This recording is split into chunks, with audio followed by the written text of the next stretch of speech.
Bismillahir Rahmanir Rahim. In the name of Allah, the Beneficent, the Most Merciful. I'd like to welcome you, dear viewers, to another in the series, In the Light of Islam. In this segment, we'll be looking at some questions regarding Ramadan.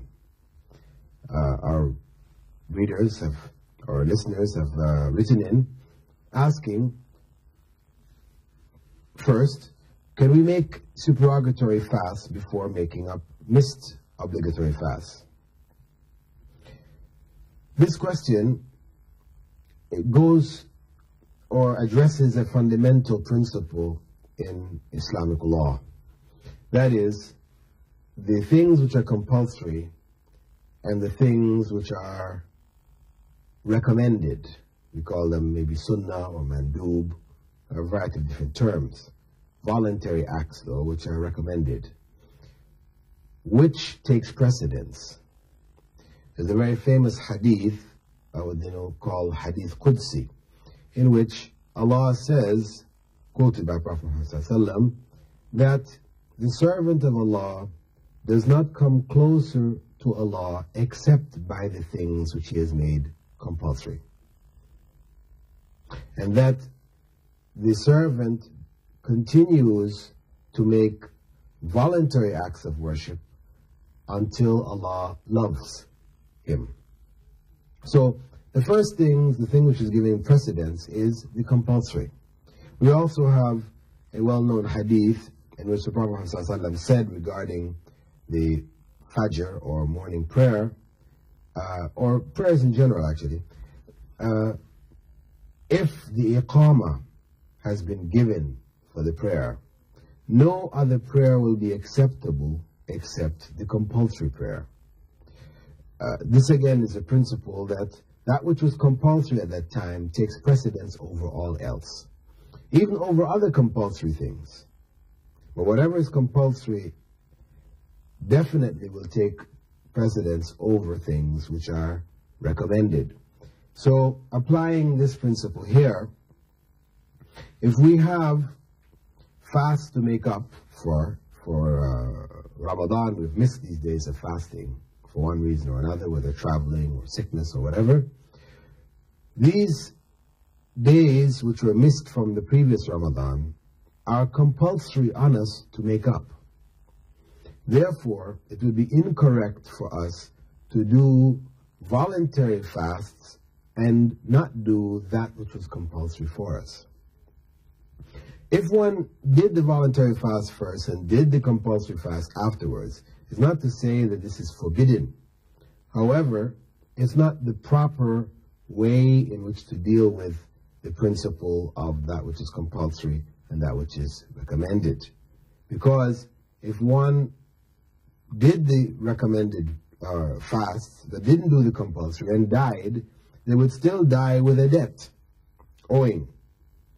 Whereas if they did the compulsory, had the intention to do the voluntary, then they have no debt. There's no debt to Allah that they will have to answer for not doing when they were able.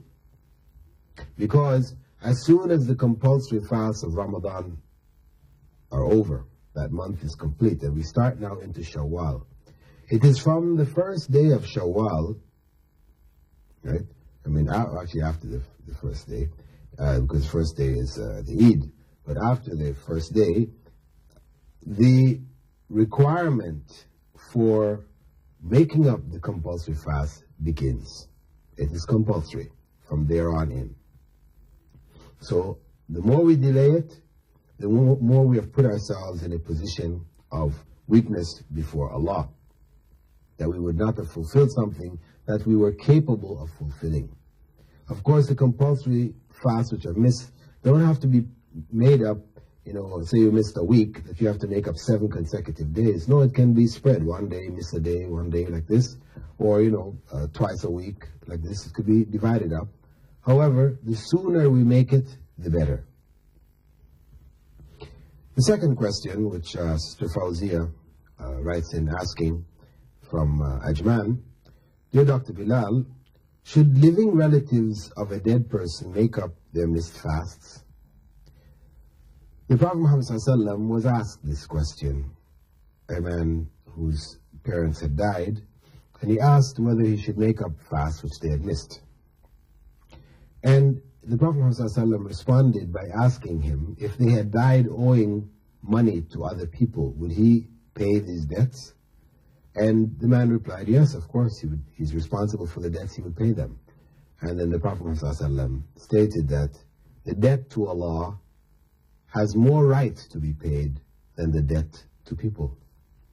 Therefore, it is highly recommended for us, if our relatives, our parents have died owing fasts because they made a vow or because they missed days of fasting and they had the intention of making these before they died, we have the responsibility to make up these fasts for them. This applies specifically in the case of fasting and also in the case of Hajj, about which the Prophet ﷺ spoke directly, that we can make up the Hajj for others.